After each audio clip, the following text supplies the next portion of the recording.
Yes అండి. Okay okay this what we need to do.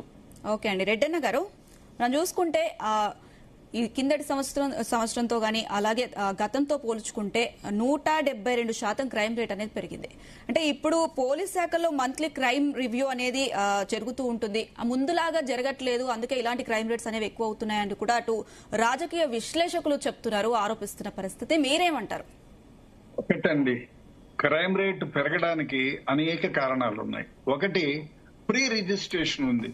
ముందు కాలంలో, ఇప్పుడు మీరు 20 ఏళ్ల క్రితమో 15 ఏళ్ల క్రితమో చూసుకుంటే ఒక అమ్మాయిని ఎవడో చేయి పెట్టి లాగాడంటే కంప్లైంట్ ఇవ్వటం లేదు, కంప్లైంట్ ఇచ్చేవాళ్ళు కాదు. ఊర్లో ఉండే పెద్దలే కూర్చొని పంచాయతీ చేసేవాళ్ళు.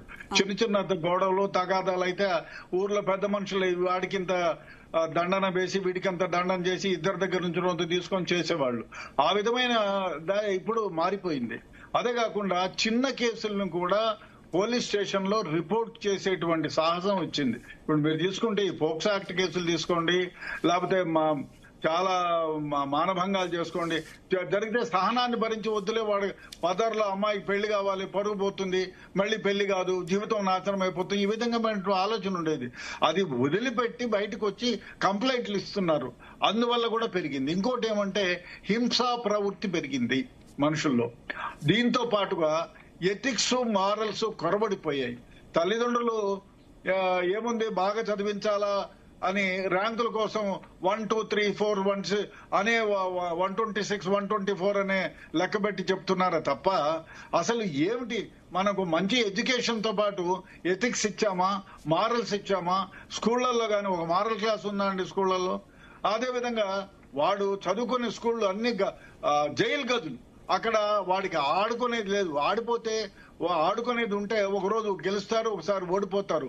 ఇది జీవితంలో కూడా ఓహో ఈ విధంగా ఓడిపోతే మళ్ళీ రేపు గెలవాలనే పట్టుదల ఉంటుంది. ఆ విధంగా ఇప్పుడు ఆత్మహత్యలకి చాలా, ఇప్పుడు మొన్న జరిగిన ఇంటర్మీడియట్ ఎగ్జామినేషన్ లో పోయిన వాళ్ళు చాలా మంది ఆత్మహత్యలు చేసుకున్నారు. నాకు సీట్ రాలేదని ఆత్మహత్యలు చేసుకున్నారు, నాకు ఉద్యోగం రాలేదని ఆత్మహత్యలు చేసుకున్నారు. దీనికి కారణాలు ఏమిటి? సొసైటీలో పిల్లలకి నేర్పించడం లేదు ఎథిక్స్ గురించి, మారల్స్ గురించి.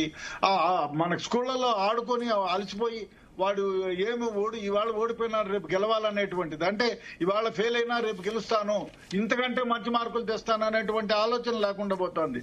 ఇప్పుడు ఈ కేసు విషయంలో వీడికి లేని అలవాటు లేదు. డ్రింక్స్ తాగుతాడు, ప్యాక్ ఆట, ఆన్లైన్ గేమింగ్ లో 2,50,00,000 అప్పులు చేశాడు. సో దాన్ని వాడు మెంటల్ గా డిస్టర్బ్డ్ 100%. కొన్ని భూములు అమ్మాడు. అదే కాకుండా వాడంతకు వాడే ఆత్మహత్య చేసుకోవాలని ఒక 6 months బ్యాక్ ఇప్పుడు ఆత్మహత్య చేసుకోవడానికి ప్రయత్నం చేశాడు. వాడు అప్పుడు చచ్చిపోయింటే బాగుండేది, అది వేరే విషయం. సో ఆత్మహత్యకు పాల్పడ్డాడు. అదే కాకుండా నేను అనుకున్నది జరగాలనే ఉద్దేశంతో ఆ సరిత అనే అమ్మాయిని ప్రేమించాడు. ఈమె కంటే ఈ రాజ్కుమార్ కంటే 6 ఏళ్ళు 5 ఏళ్ళు పెద్ద అమ్మాయి. అయినా కూడా వెయిట్ చేసి తన పంతాన్ని నెగ్గించుకొని ఆ అమ్మాయిని పెళ్లి చేసుకున్నాడు. చేసుకున్న తర్వాత చాలా మంది అమ్మాయిలు వెంటబడ్డాడు. చాలా మంది అమ్మాయిలు కావాలని భార్యతో నేను చెప్పేవాడంట, ఈ రోజు ఆ అమ్మాయిని చూశాను మార్కెట్ లో, చాలా బాగుంది, నువ్వు ఆ విధంగా ఎందుకు లేవు, నేను బుద్ధి లేకుండా పెళ్లి చేసుకుని, ఈ విధంగా. అంటే వీడు లవ్ మ్యారేజ్ చేసుకున్నాడు మళ్ళా పైగా. ఇదంతా లస్ట్, నాట్ లవ్. ఇదంతా ఇదే కాకుండా ఇంకో విషయం ఏమిటంటే, మనం ఇట్లాంటి కేసుల్లో ఇప్పుడు మన పూనా కేసు తీసుకున్న దాంట్లో కూడా రాజా రఘువంశీ సోనం, ఆ అమ్మాయి సియా గోయల్ వాళ్ళ కేసును స్టడీ చేసింది. If I'm arrested I will get bail అని. ఆమె వాడికి 45 రోజుల్లో బెయిల్ వచ్చింది. నేను ఇంకా పవర్ఫుల్ లాయర్ని పెట్టుకుంటే నాకు 1 month లో బెయిల్ వస్తుంది. ఆ విధమైనటువంటి మెంటాలిటీ అయిపోయింది. అదే కాకుండా ఇటువంటి కేసులు, హేయమైన నీచమైన కేసులు ఏమైతే రిపోర్ట్ అవుతాయో, let the government has to constitute ఒక స్పెషల్ కోర్టుని కాన్స్టిట్యూట్ చేయాలా. ఒకవేళ ఇవాళ అరెస్ట్ అయ్యారనుకో, ఇమీడియట్ గా ఇన్వెస్టిగేషన్ చేయాలి. 45 days లో 1 month లోపలనో వాడి పైన ఛార్జ్ షీట్ వేయాలి. 6 నెలల లోపల వాడికి జైలు శిక్ష, ఉరి శిక్ష ఏదో ఒకటి ఖరారు అవ్వాలి. అది ప్రజల్లోకి తీసుకెళ్లాలి. అప్పుడు వీడు చేసిన ఈ తప్పుకి ఈ విధంగా ఆలోచన చేస్తారు, అరే మొన్న వాడు ఈ పని చేశాడు, ఈ విధంగా ఉరి శిక్ష వచ్చిందని. అదే విధంగా ఈ సీమా గోయల్ కేసులో కూడా ఎంత నిర్భరం, అమ్మాయి మీడియా ముందు ఏళ్ళు చూపించిందంటే వాట్ డస్ ఇట్ మీన్? నేను ఎంతమందినైనా చంపుతాను, ఏమైనా చేస్తారు, మీరెవరు పీకలేరని. ఆ అమ్మాయి మీరు ఆ కేసు ఈ కేసును స్టడీ చేయండి. ఇప్పుడు ఆ అమ్మాయి క్రైమ్ బేస్డ్ వెబ్ సిరీస్ చూసింది. ఈ దాన్ని ఏ విధంగా ఛేదించాలి, వీడిని ఆల్రెడీ మ్యారీడ్ కాబోయే భర్త, అసలు మ్యారేజ్ అయిపోయిన అమ్మాయి మళ్ళీ పెళ్లి చేసుకోవాలని ఎందుకు ఊరించింది, ఎందుకు మనతో యాక్ట్ చేసింది? చూడండి ఎంత క్రిమినల్ మెంటాలిటీనో. దానికోసం ఏ విధంగా చంపాలి మనుషులని క్రైమ్ బేస్డ్ వెబ్ సిరీస్ చూసింది. మరీ అన్యాయమైన క్రైమ్ పెట్రోల్ అంట, దాంట్లో దాదాపు 80 సీరియల్స్ చూసింది ఆ అమ్మాయి. సో ఏమన్నా అంటే ఈ ఒక విధంగా ఈ సీరియల్స్ నేర్పుతున్నాయి మర్డర్లు చేయాలని. ఇంకో విషయం, ఈ అబ్బాయి రాజ్ కుమార్ వ్యవహారం చూస్తే చాలా బాధాకరమైన విషయం. ఎందుకంటే వీడు తప్పు చేశాడు, ముందుగా అమ్మాయిని లాగాడు 2 సార్లు. లాగి చేస్తే ఒకసారి కంప్లైంట్ ఇవ్వలేదు, ఇంకోసారి కంప్లైంట్ ఇచ్చారు, పోక్సో యాక్ట్ లో రిజిస్టర్ అయింది. కాకపోతే బెయిలబుల్ అఫెన్సెస్ అని పోలీసులు అరెస్ట్ చేయలేదు. చేసినా చేయకపోయినా వీడు ఈ విధంగానే బిహేవ్ చేస్తాడు నిజంగానే. ఎందుకంటే వీడి మెంటాలిటీ అది.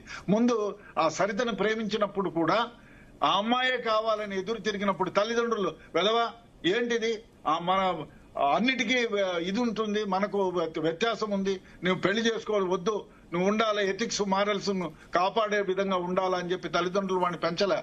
వాడికి ఆన్లైన్ గేమింగ్లు ఉన్నాయి, నార్కోటిక్స్ అలవాటు ఉంది, డ్రింక్స్ అలవాటు ఉంది, ఇంక లేని ఏముంది? ప్రపంచంలో ఉన్న సప్త వ్యసనాలు వాడికి ఉన్నాయి. అందువల్ల వెలది అమ్మాయిలు ఏ అమ్మాయి చూసినా నాకు కావాలంటాడంట భార్యతో. నువ్వు ఆ విధంగా ఉంటే బాగుంటుంది. పైగా ప్రేమించి పెళ్లి చేసుకున్న అమ్మాయి, ప్రేమించి పెళ్లాడడానికి వాళ్ళ తల్లిదండ్రుల దగ్గరికి 100 సార్లు తిరిగి కాళ్ళు కూడా పట్టుకున్నారు వాళ్ళ అమ్మా నాయన్ని, మీరేకపోతే నేను ఇక్కడే చచ్చిపోతానని. అట్లాంటి మనస్తత్వం ఉన్న వెధవల్ని, ఏది ఏమైనా ఇట్లాంటి కేసుల్ని డెఫినెట్ గా తొందరగా ఛార్జ్షీట్ వేసి వీడిని ఎన్కౌంటర్ చేయడం కాదు.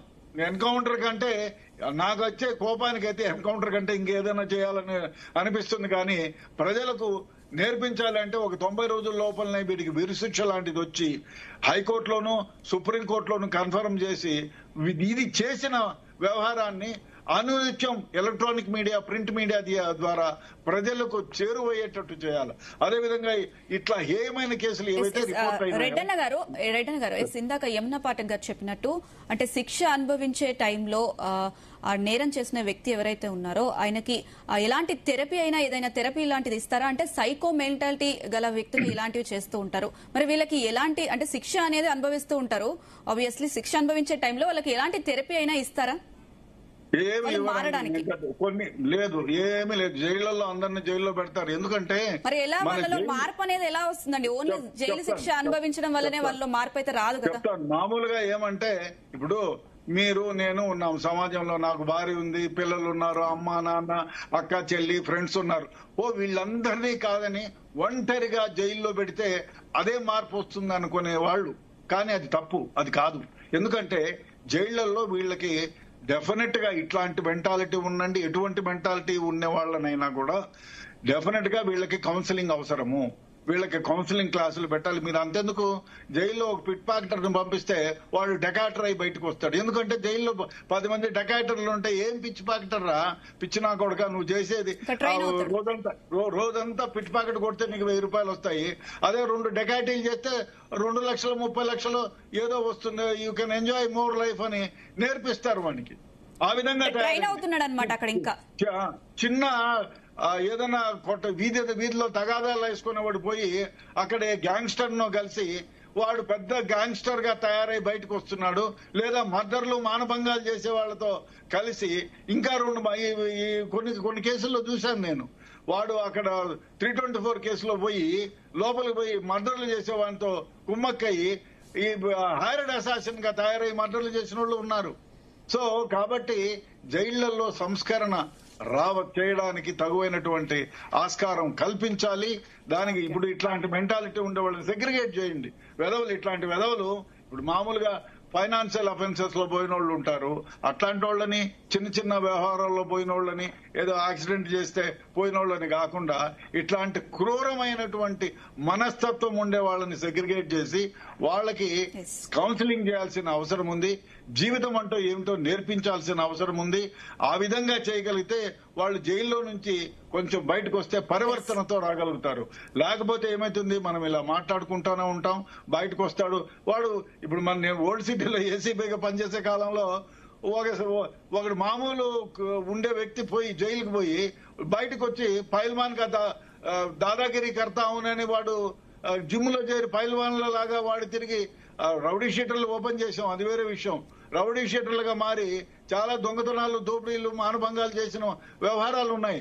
అందువల్ల జైళ్లలో సంస్కారం తీసుకురావాల్సిన అవసరం ఎంతైనా ఉంది.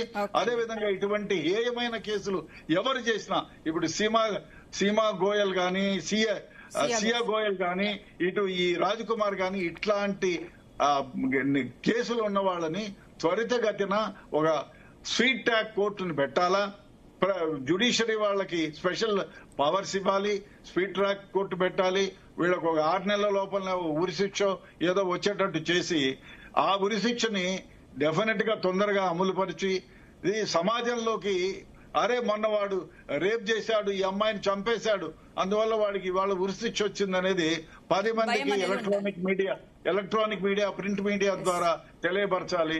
ఏదో ఈ రోజు వాడు 6 మర్డర్లు చేశాడని ఊరుకుంటే ఈ రోజు చూపించేసి రేపు ఊరుకుండడం కాదు. దీని గురించి చర్చ జరగాలి. ఈ విధంగా చేసిన వాళ్ళ జీవితం ఏ విధంగా ఉంటుందని. డెఫినెట్ గా ఇట్లాంటి వ్యవహారాలు జరిగితే తప్ప ఇట్లాంటి క్రైమ్ చేసేటువంటి వాళ్ళని మనం కట్టడి చేయలేని పరిస్థితి. ఓకే అండి రెడ్డన్న గారు. వసుప్రద గారు, నన్ను చూస్తే 6గురిని చంపిన తర్వాత తండ్రికి కాల్ చేసి నేను కూడా చనిపోతున్నా